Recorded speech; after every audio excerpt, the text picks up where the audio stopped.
Kia ora koutou katoa. Welcome to Business is Boring.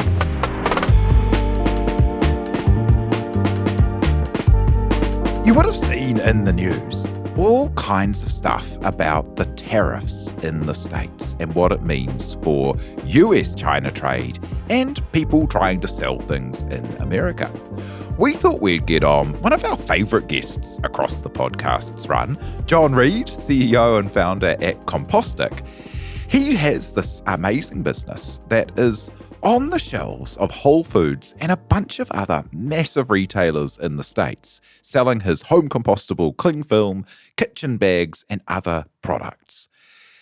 He does business in America, makes some of his product in China, and is caught right up in the middle of all this. We thought we'd get him on to talk about how he's navigating this space, how the business is going, and what's next.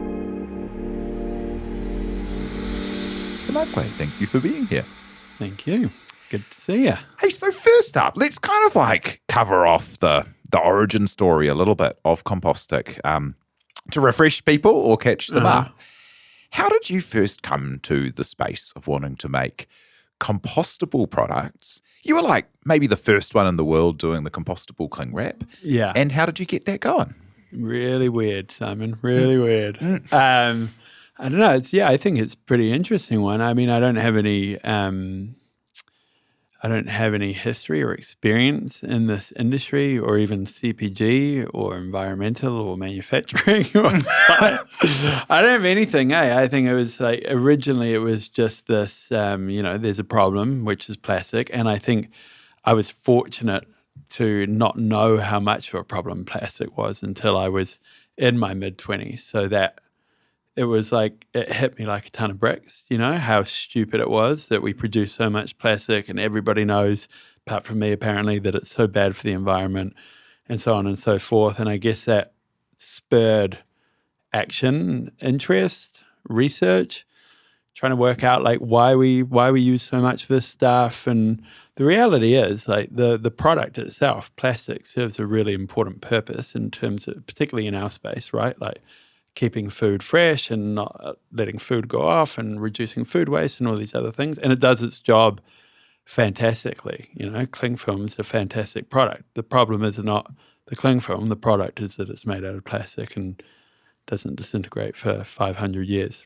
And then turns into shitloads of microplastics and, awful things. And ends up in our bodies and our food chain and all these other things, right? So I guess with anything like that, like, the first thing was, if you've got such a fantastic product in terms of performance and the problem is sustainability, how do we find something that can mimic that performance functionality but take out that horrible end-of-life cycle?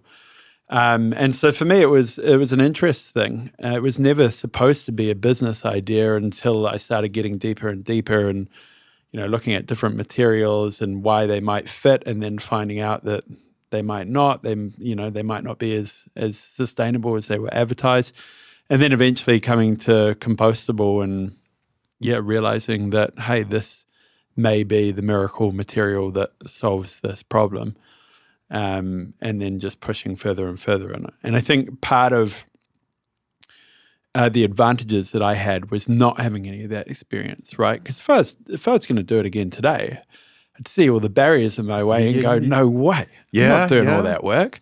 But for me, it was just one thing after the other. And then you think, well, you break down this thing and you're there. And then you break down and then there's another wall and you think, oh, okay, well, just break down this one now and you're there. How do you even get started? Because, going from an interest and being kind of purpose-led, we got to do something about all this plastic, to picking cling film and, reusable bags to start. Like, how do you, as a person from New Zealand, even get the serious suppliers to work with you? How do you start the product development? Well, I think part of it's enthusiasm, right? Like, I mean, there's some great stories of other entrepreneurs, and most of them start with, well, I got up off my ass, I got on a plane, and I went over to China, and I visited them, and I shared my vision. And they can probably see through it, right? They're probably like, who the hell is this, like, 26-year-old guy? He doesn't know what the hell he's talking about, but God, he's optimistic and enthusiastic, and if we can help him, maybe there's an opportunity here. And I guess you talk to enough manufacturers, right? So starting off, it wasn't like, well, here we go, I'm going to go and make a cling film out of compostable materials. Starting off, it was like, let's just go meet the factories that are making compostable products and raw materials, see what they're doing, and then start, like all I had to do is open my kitchen drawer and be like, well, what's in here? And then you start thinking, okay, what are the iterations? And by that time, if you've gone over and done the hard work and met the factories, then all you're doing is saying, hey, I've got a vision that we make cling wrap out of this because it's in the third drawer down in every household in the world. And it's a problem, right? We can't just below or above the tea towels. Yeah. And we can't get away from it. So why don't we try and solve that problem? And if you've done the hard work and you've gone over and you've had those conversations, then turns out a couple of people have the same thinking and they're going, okay, well, yeah, we kind of thought that might be an opportunity as well. And again, it's just like stepping through that first barrier. Okay, so what do we do? Where's the starting point? And then the next step and the next step, because it looks easy, right? It's just a sheet of film that sticks to a plate and a bowl, but it took like 4 years for us to develop it. And so hard, right? Because plastic, like you say, like it is actually an amazing material. It's just terrible to use it for the things we do that are single use and we don't look after its end of life. Yeah. Because in terms of like working with it, in terms of its stability, in terms of all of the ways that it can act, it is amazing. And it has, 100 years of R&D behind it. Exactly. And then you've got to try and find a way to make another material that performs the same without the negatives. Well, you don't get rid of it unless you replicate it. Like that's why plastic has grown so much from, it's not just in our kitchens, it's on the back of our phones and it's everywhere. So yeah, it's really hard to change people's behavior. So you have to build something around those behaviors and take the negatives out of it. And I guess that's really difficult. It is difficult to do. It takes a lot of time. And plastic didn't snap their fingers and go, well, we want to make this thing that clings to a plate. And tomorrow they had it. I imagine there was a huge amount of R&D that went into it before somebody invented cling film. And along the way, like you've released quite a few kind of iterations of the actual cling film, right? Like the performance today is, not to throw shade on the old performance, but it's a lot further along than the initial performance, right? Yeah. And like always iterating. So I guess again, going through this process, there was no, it all starts with the raw materials, right?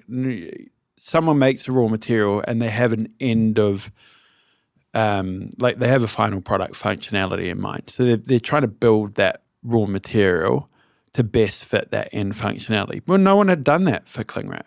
There was no raw material where they're like, well, we built this out spec-wise to make a cling wrap. We're screwing around trying to like pull one thing from over here and one thing from over there to create like the Frankenstein of cling films, right? But as you start to build out demand, we've been able to go back to raw material supplier and say, hey, we want you to start building this out to spec for this final product. So consistently making improvements, and this latest one that will be out sort of September, October, we think is the best one. And in the meantime, we're really appreciative of some of the consumers that might have been a bit more patient with that product because they're really keen to get the old one out of their life. Quite a hard technical challenge, right? To go, we want something that's going to break down. Like that's the purpose. We want it to break down, put it in your home compost, and within like 12 weeks, it just turns into plant food soil. But we don't want it to break down while you use it. Yeah. Or while it's sitting in my drawer or whatever. Yeah. Yeah, it's a real tension there. Yes. And like, tell us about how you first got the ball rolling, getting into retail and the like, because, like so many successful New Zealand businesses, New Zealand becomes like, a rounding error eventually in a New Zealand company, right? But you need to get that first retailer trust, learn in these smaller markets, right? Well, I think for us, it's probably easier than most. Most people would tend to be bringing out a version of something that already exists with a really small change, right? And I guess they're trying to find consumers who think like them. Ours was easy, right? Like media had already done the job. Everyone knows that plastic's a problem. So, you come to a retailer and you say, I've got the solution and this is why. I'd never worked with in CPG before, as I said, but you knock on Foodstuff's door and you say, I've got the world's first home compostable cling wrap, and they tend to sit down and listen. And I guess the same thing, right? Like, I don't know how to execute a FMCG, CPG plan and build out sales and so on and so forth, but I'm sure they saw a lot of enthusiasm, and I had the solution. I'd spent 4 years on it, and maybe the determination. So looking back now, if I could read that first pitch I walked into Foodstuffs with, I'd, laugh my ass off. But it was, it was just about like getting in front of them, being determined and showing that enthusiasm, and eventually they take you on. And then you just got to move on to the next step and the next step and the next step and the next step. And then you end up doing a full circle and coming back to Foodstuffs and trying to build new strategy around ways to do it better and so on and so forth. How do you make the jump to overseas? Because, in a place like New Zealand, you really are only it's probably like one of the parents at the kids' soccer team is a buyer at Countdown or Woolworths or something.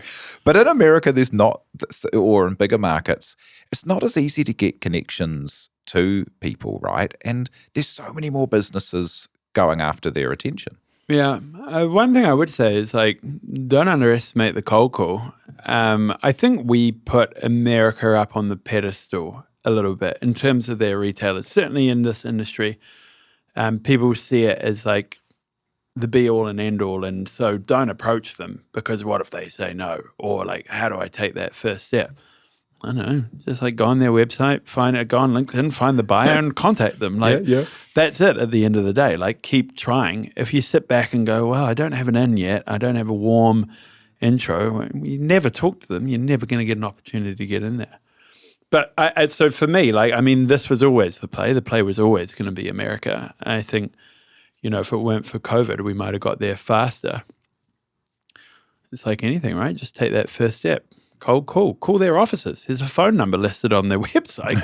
Call the office. I make this product. Who's my category manager? Can you give me their email address? Or can you put me through to them? Or make something up. I'm this. I need to talk to Catherine because. Just do whatever you can to have that conversation. Because I tell you what, in America, people don't hold back. Someone puts a peanut and a piece of chocolate, a wrapper around it, and they'll walk into that Whole Foods office and they'll ask them to sell it. And Whole Foods are a fantastic retailer, by the way, a wonderful partner. And they're looking for how they can get ahead of their competition. What's out there, what's new, what's different that I can put on my shelves that keep my consumers excited? Because they can't compete on price with a Target or a Walmart. So by the time a product's in there, it's too late for them. They want someone from New Zealand to reach out and be like, I got this weird, quirky thing. How about having that on your shelves? They love that sort of stuff. So you just got to take that step. Let's dig into the Whole Foods, because that's one of your key retail relationships and something everyone who's interested in the world of FMCG or consumer products would know as being a real kind of, taste maker of a grocery kind of store, right? How do you go about establishing that relationship, and how have you worked with them to be more than just a product on the shelf, but a partner to them, which is really cool? Yeah, good question. I think, establishing that relationship. So again, it's that reach out, finding out who your person of contact is. Probably quite similar to what I said early on in the conversation. Don't take the call from New Zealand, jump on a plane, go out to Austin, Texas, sit in front of the buyer, have that direct engagement, communication, human to human. And then it's about, highlighting what your strategy is, what your plan is, executing and communicating along the way. So if you do happen to get ranging, and we did, right? We didn't start where we are now. We started with 21 stores in the Pacific Northwest. And then we said we were going to execute X, Y, Z, and we did. And they came back and said, how about California? But she's not looking at our results every day in the Pacific Northwest and going, well, I can't wait till they do well and I can put them out in California. We're saying, hey, we're doing really well. Look at the results. What's next for us, right? So it's that communication. Buyers don't care about you as much as you do, right? So if you're doing well, you have to tell them that you're doing well, and you have to do that consistently, not just every 12 months when you go turn up for the review. You need to constantly be telling them about your achievements, and if you do so, they will reward you. And if you're doing that, remember, you're keeping your buyer's life easy as well. Your buyer has a team that they report to. So if you give them the ammunition to say, hey, we grew this much over this period and we did X, Y, Z, they're just taking that and reading it verbatim to their team, and they look great for it. So you want to make them look great. And then if you're doing all those things, you're adding value to them in their job, then the next time it comes to the review, they're going to be saying, well, what more can we do for you? We love working with you. What else can you do? What other products do you have? Do you want to go nationwide? Do you want to do this? It's all communication. And you've had that experience, right? From the 21 stores to California to nationwide ranging, and then to extend the kind of products that you work on with them. Yeah. And that scale, right? You could spend all that time trying to do that with an Australian retailer, but it's kind of capped. But the scale of America is just wild, right? It's insane. It's a beautiful, beautiful thing. Yeah. And what scale are you at now? So where are you in the journey in terms of what kind of retailers you've got and what kind of products you're offering? Yeah. So Whole Foods is our key, what we call our influencer retailer in the natural space. I mean, that's, again, the scale of the country as you divide it into channels. So you got natural, mass, conventional, club. Whole Foods is our big partner in national. They tend to influence in natural. They tend to influence the rest of the natural space. So then you got tons of wonderful little retailers in this space as well. So Air One is one that everyone knows. I mean, it's only 10 or 12 stores, but it has a lot of influence. Yeah, hugely influential. You can't think of them without thinking of a really expensive smoothie. Yes, the Hailey Bieber smoothie or whatever, right? We used to say to people in America, oh, we're in Whole Foods, and they'd go, are you in Air One yet? No, we're in Whole Foods. All right, tell us when you're in Air One. 10 stores, mate. But yeah, there's a bunch of other ones that we work really well with in that space, and lots that have lots of stores. NCG has, you probably never heard of them. They got 250 stores. Natural Grocers has 120. Infra has 350. You got Sprouts with 400 stores. And then lots of them that have somewhere between 10 and 30 stores. You grab 10 of those, that's the size of a Whole Foods. So we work with a lot of people in the natural space and slowly are integrating into more of the mass conventional club. Target was one that we identified early on as another, what we call an influencer retail in that more mass space. So if we're looking at sort of the Kroger's, Albertsons, Publix, H-E-B's, all those sorts of guys, Target tend to be the Whole Foods of that world, wherein they're the first ones to adopt new innovation, new trends, and take the opportunity on them. So we identified them as our influencer retailer. I think we're in 450 stores with them now across 4 SKUs. Just had our distribution increase again, and same thing, building out a plan with them to say, hey, this is not just what we're doing now, but where we want to be in 3 years, so that they're alongside us along that plan, and we can check in on those things as well. They're a fantastic partner to us. And then Rayleigh's and Wegmans and all these other ones, and now we're trying to work with the Kroger's, Albertsons, Publix, Costco's, and so on and so forth. There's so much more, man. And Costco, people have heard of here, obviously, but Kroger's the world's biggest supermarket, isn't it? These are really, really big, wildly big companies. Massive. And what is your range at the moment, and what are your hero products? So we still, obviously, we have the cling wrap products, slightly different in each region. The resealable storage Ziploc bags, my personal favorite, absolute winners. So we have those in snack, sandwich, quart, gallon size in the US. Again, slightly different names over here. And then just recently bought out trash, probably only within the last 6 months. we were late to the party with that because it was a relatively saturated space. Those products have been around for quite some time in New Zealand, Australia, and America. So we weren't sure if that was a route that we'd go down or whether we'd be successful if we did, but it's been hugely successful in the States. And a lot of that came to, like, when I looked at those products, I was like, well, what do I bring to this? I don't just bring out the same thing that somebody else has. What are the problems that a consumer is having with the current product? How do we fix them so that we know inevitably there'll be strategy for people to trial those products? And then how do we make sure that when they try it, they're loyal and they come back to us instead of going back to the incumbent? So those are the three products we have at the moment. And then we're always looking at NPD opportunities. But it's difficult for us because we have a very high bar set for the products that we bring out and the values that they have to mirror and the performance that they have to give. And then also there's the economic viability of any new product. So How many stores roughly, or what's the kind of like overview of that? good question, mate. Yeah. I'm going to guess we're probably like 4,000 to 5,000 stores across the world at the moment. Yeah, something like that. So cool. Well, let's come back in a second and dig into like how you built that and what the tariff environment means for someone trying to make it Good fun. in this world.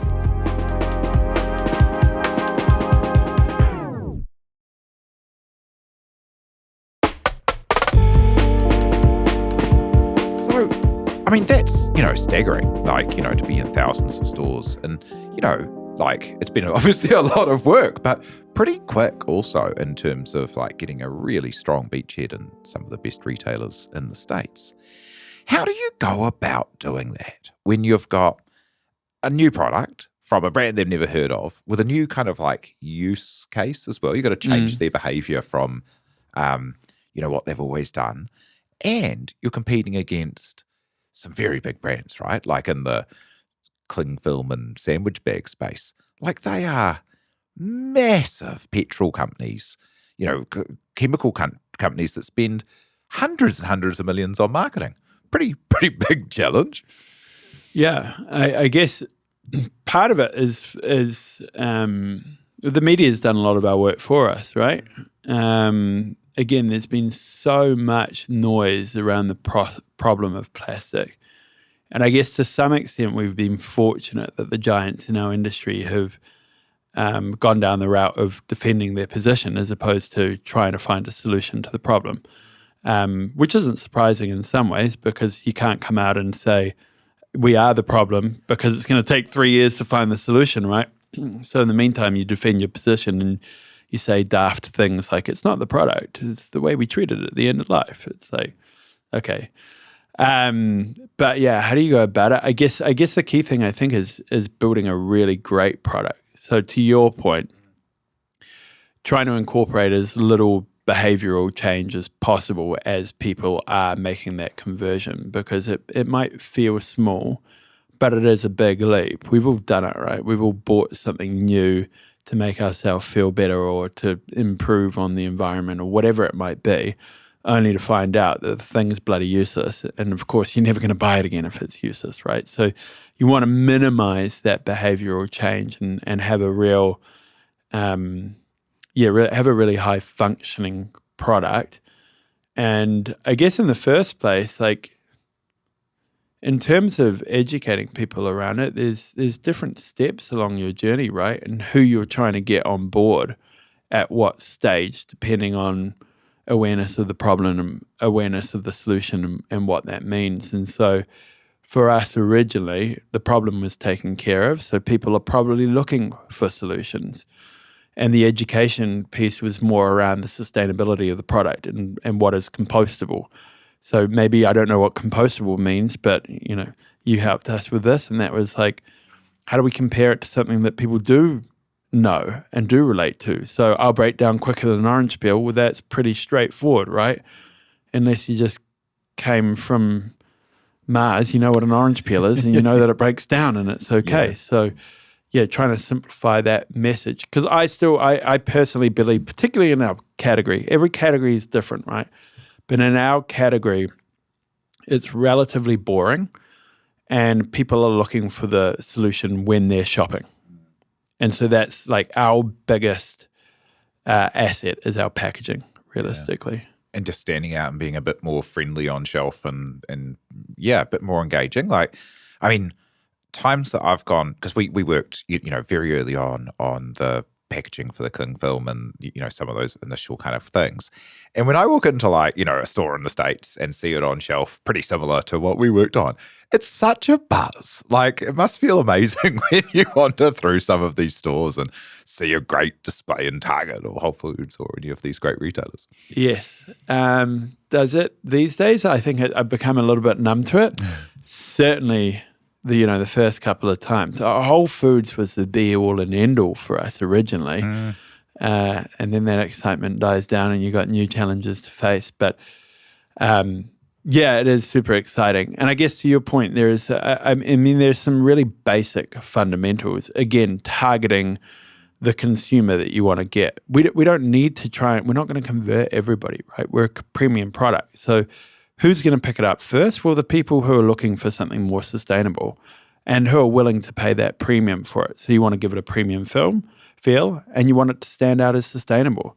But you got like 1 second on shelf to catch someone's attention. You've got Glad, who's in a blue box, bright blue box, or yellow, or whatever it is. Who cares? Ziploc, who are similar, right? All these like glossy things. So the way we stand out is by pulling ourselves into the background and just being a craft box with green on it. In the flash of an eye, you go, okay, that's something sustainable. Maybe I'll have a closer look at it. And if that's what you're interested in, then depending on whether you're willing to pay the premium or not, you'll buy it. So that's all we were trying to do. Like, can we pick up those consumers who are already at the end of that funnel? They're looking for the product. Let's just convert them to start with and see how many of them there are, and then evolve over time. Like, we've got a packaging evolution coming out that is now more suited to that next level of person who knows what compostable means and is looking for functionality over anything because they've had that bad experience. So trying to tell them, hey, this is compostable. Yes, congratulations, you've done something for the planet. But also it's going to work and you're going to really like using the product. And in terms of the marketing to get it out there as well, like, there's so much greenwashing and so much bullshit in the space, right? Like, next time, and I don't know how deeply, most people listening or watching along would have like thought about this, but next time, you stand in front of the shelf at the supermarket, have a look at how many of them are like 50% plastic or like 50% non-plastic or like biodegradable. And like all of these terms, like, you have all the same problems of the original. It's either compostable, and absolutely compostable is good, and anything else is the same problem, right? So there's so much kind of confusion in the space. How have you gone about engaging like smaller influencers? Because you've had amazing success in like getting those messages out through people who are already aware and then share them to wider audiences, eh? Yeah, I think it all starts, I would say, by like writing down your values. I don't think I've ever written down our values, but it's really clear what we stand for. We stand for products that are sustainable, sustainable really meaning, I think sometimes we lose track of what it means. It means you can do it in perpetuity, right? And not have a negative effect on whatever it is, sustainable business, sustainable product, whatever. So starting with that, having those really strong values so that nobody can catch you out. Because these days people will catch you out if you're doing the wrong thing. And lo and behold, all these 50% plant-based, biodegradable, oxo-degradable, they've all been on the shelf. None of them are there, or some of them may still be there, but most of them aren't there anymore. They've all been called out.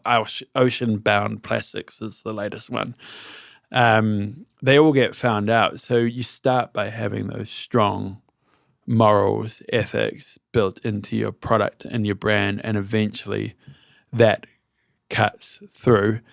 And I think extending that through to A, your retailers, and B, the people who will help you get that word across, right? So again, the influencers that we work with, we identify influencers who might be trendsetters in the sustainability, environmental movement. They're the ones that are going to ask the right questions. They're also going to send the right message, but they don't even need to do that because the people who already follow them for the reason that, again, they know that they have the right values. They know that they'll ask the right questions. And so if they're recommending it, then those followers will take their word for it. And we've never paid, well, we've maybe paid a couple of influencers, but out of the thousands that we've worked with, we've rarely had to pay them to do any work. It's simply, we'd love to send you out our products because we think they align with your messaging and your values. And if you like them and you want to post about them, then go for it. If you like them and you don't want to post about it, just use them. Like, that's fine for us, right? But a lot of it, it's volume. It's having someone onto that all the time, sending out those messages, getting the product sent out there, following up. But in the first place, if you're purposeful about who you're talking to and who you're sending your product to, then you're more likely to get a result at the end of it. And that seems to have worked out well for us. Yeah, and you can't fake it, right? Like, you either have a product that is good news for people who care about this to share to the people that follow them, or you don't, Totally. And that's another thing you've worked so hard on over the years that I've seen you working is, partnering with these suppliers, like you said earlier, to make these products that have never been, the materials have never been used in this way. There's been no supply chain around them. So you've partnered with these suppliers, some of them in China, because that's the place with the most advanced manufacturing capability in the world and the best supply chains to support America. And now you find yourself in a position where, because of the uncertainty, your biggest market, America, your biggest suppliers, China, you're caught right in the middle of this tariff situation. How has it affected you so far? Oh, it's been really fun. It's certainly, it's changed the game a little bit. It's kind of hard to wrap our head around. It's difficult, especially in our industry, right? Like, if you're making a popcorn and you want to make it, you're making it in China, and next thing you want to make it somewhere else, you just have to take the recipe from there and send it over there, and suddenly you're making it in the new area. For us, and rightly so, there's a lot of regulation around our industry, right? If you want to claim compostable, then you have to have certifications that it's compostable. And if you move to a new manufacturer, new raw material, whatever it is, you have to go and get that certification. Certification says it breaks down in under 6 months. So that's 6 months of testing. You can't claim that. So you can't just turn a thing around. All right, McDonald's put 135% on or whatever it is, so let's just move over to India or Mexico or whatever. You have to be way ahead of it. So we can't just turn on a dime. I guess we've been fortunate in some ways, in the sense that we're always looking for new avenues. We're looking for NPD. We're looking at how we can become more efficient. We're thinking about what's happening in China long term in terms of, their labor rates are going up. Are they moving away from manufacturing in general? If they are, then, what are the surrounding or other areas that might look to take advantage and take over that manufacturing space? We've also been fortunate that, when Mr. Trump came in his first time, he put a special tariff on us of 25%. So we've been trying to get away from that for the last sort of 18 months, 24 months. Unfortunately, we have found alternative supply, and, we identified 5 or 6 regions, not just like China, and then Vietnam, Thailand, Cambodia, Mexico we've been looking at for a long time. The United States, South America, we're always looking for new partners, new regions. We build out relationships with the raw material suppliers as well to say, who are you working with? What are areas that we might not be able to see are developing, but you're having those conversations that in 2 years' time will turn into manufacturing in those regions. So we had put a lot of time and effort into that over the past 2 years, and when the tariffs were announced, we were able to be quite agile and move manufacturing pretty quickly. So now we're in a region that is 10% tariff, which was great. And we did get hit with a couple of shipments. And thankfully we weren't hit as hard as we'd expected to be. But it is crazy. I mean, the uncertainty of it all is absolutely mental. And we have been pretty lucky. But that's not to say, we haven't lost. I mean, we've lost massively. We go from a 25% tariff to a 55% tariff on 2 productions. For a small company like us, that could spell the end of the road, Thankfully it hasn't, but it's so wild, hey? Like, if you listen to what they're trying to do, you're like, oh, well, maybe, there's some good sense that you reshore some of these skills and stuff. But maybe you set out a 4-year plan and you work towards it and give everyone in far all of drug production, absolutely wild how that just can't be done. Lots of sensitive parts for things, all kinds of advanced manufacturing. You think you'd run maybe a slightly more sensible plan so businesses can adjust and not blow up? Yeah, 10% this year, that's going to hurt a little bit. Next year, it'll be another 10. That'll hurt even more. Maybe start making some moves, 100 and... we were 173% tariff at some stage. Dude, that is insane. And tons of people have gone out of business for it. And when you're already quite a premium product and your competitors are manufacturing it, who aren't a premium product and aren't compostable, are manufacturing at scales that are hard to even comprehend, so much plastic, cling film and sandwich bags are being made. Yeah, and would have way more margin. It's it seems hard. But what does the future hold for you? You've been on a 2-year mission to help change up your mix. Does it mean that you keep doing that? Yeah. I mean, actually, we've come out the other side better off than before. So now we have higher margins coming out of our new manufacturing, which is fantastic. So we keep moving and keep iterating on strategy moving forward, and we're just keep doing what we're doing. It'd be what we don't know actually is going to be the effect on the consumer market, right? So it's all good and well to say we'll continue supplying and so on and so forth, but who knows how the consumer is going to react in America and what's going to happen with potential recessions, and if other products go up in price around us, do we become the sacrifice, right? Somebody goes, well, my toilet paper went up by $3 and so did bananas or whatever it is. Now I've got a skimp in another area and it'll be you guys. And I'll just go back to plastic or I'll find another solution or whatever. So who knows what the effect on the consumer market is going to be.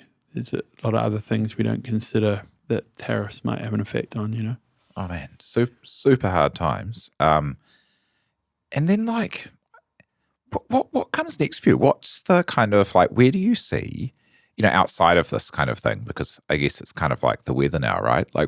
Everyone's facing the same problems and we just have to work through it as business people by being agile. And it's so cool the way you've kind of planned ahead of that.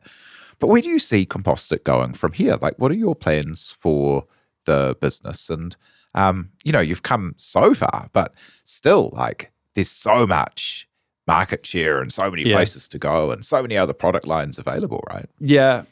First thing is stay focused. I mean, I think as you grow and become more successful, and by no means am I saying that we're successful, but we've had some relative success, you start to attract attention from other regions. We've had a lot of inbounds around Europe and the UK and things like that. And you have to be able to shut those things out or recognize when the right thing to say is no, particularly when you're focused on a market as large as the US, and we've already spoken about all the opportunities. So that's what we're focused on now, is expanding our product range to bring more to the consumer with our brand on it that, fits our mission and their values. into those players that we're already working with, but there's so much scope for us to move into in terms of new distribution, reaching new consumer markets and those sort of mass club channels. A lot of opportunity there. So we'll just look to keep growing. We really want to make our products more affordable for the consumer as well. That's certainly a focus over the next 3 years. One of the barriers that we see to real scale and mass adoption is going to be price. We are still expensive, and we'd like to be affordable to more and more of a consumer segment. So, as I said earlier, if we're better off than we were before, how do we continue to optimize our prices in terms of what we can manufacture for? And then how do we pass that on to the consumer in the right way at the right time with the right partners is going to be key for us. And then, we're always looking for new product ideas. We're not rigid on what those things might be. We now have a brand that stands for high quality products that are easy swap outs for less sustainable alternatives, and that's what we want to continue to do, is solve those problems. If there is a product out there that's used every day in households that could do with some sustainability tuning, then we'd love to be the ones to take that to market. Yeah, because it's like you say, relatively successful, but like it's absolutely wild. Like, your shelf turns are amongst the best in the States for your kind of products. You're an absolute leader in the category of home compostable alternatives in the kitchen in the world's biggest consumer market. That's amazing, right? Like, absolutely amazing. And what kind of advice would you have to someone who sees a problem, like you saw the problem of plastic, and the fact that you've in just a few short years really gone from being interested in the problem to being a leading part of the solution in one small slice, right? What advice would you have to people who do see a problem that they might not think I'm qualified to solve this whole problem, right? Do it. Like commit to it. I think that's probably one of the things, like, what I think has worked for me more than anything. And, I think anyone who knows me, I think my biggest strength has been, like, I'm really keen to win. I'm really, really keen to win. And I'm not afraid to make mistakes. And, like, that's the best way to learn. And then just being really resilient around it as well. So, like, I don't know where, someone might be at their journey, but at some stage you really just, like, have to commit to it. If you're not committed to it, if you're doing it on the side, like, find the time that you will, because there's not going to be some magic breakthrough when you're working on it 5 hours a week. It's a lot of things coming together over a lot of time, right? Like, you say it's been quick. Like, for me, it feels like I've done this my whole life, Like, it's been a long time and a lot of mistakes and a lot of learnings and we're still, like, we're nowhere near it, right? Like, we've still got a lot of lessons to learn, and there's always something that we can do better. And I look back on the last 3 years, and all I see is the mistakes that we made and the things that we can do better, and that's what we're trying to do moving forward. As a final thought, what will success be for you? I don't know.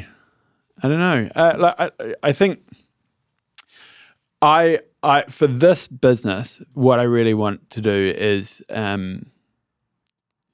gain mass adoption. Like, right now we're top of sustainability in this category, but the plastics of the world are still much bigger, and we want to genuinely disrupt this category. So in time, it's not like, congratulations, you're top of your subcategory, you're the best green product. We want to be right up there with the plastics of the world, which is that is our mission. So if we can replace 20% of plastic and then 30% of plastic, that represents success for us. That's what I want to see the brand do. Will I be here at the end of it? Or will someone else be able to take it over and do that better? I don't know. I'm not entirely sure what success looks like for me. At the moment, success looks like reaching the next 6 and 12 months goals and then working it out from there. Yeah, well, I can't wait to see what you make happen next. And thank you so much for sharing some of the stories so far. Yeah, good idea.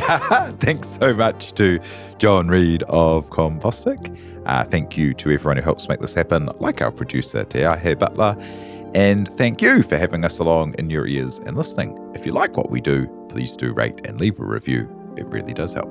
E no hora.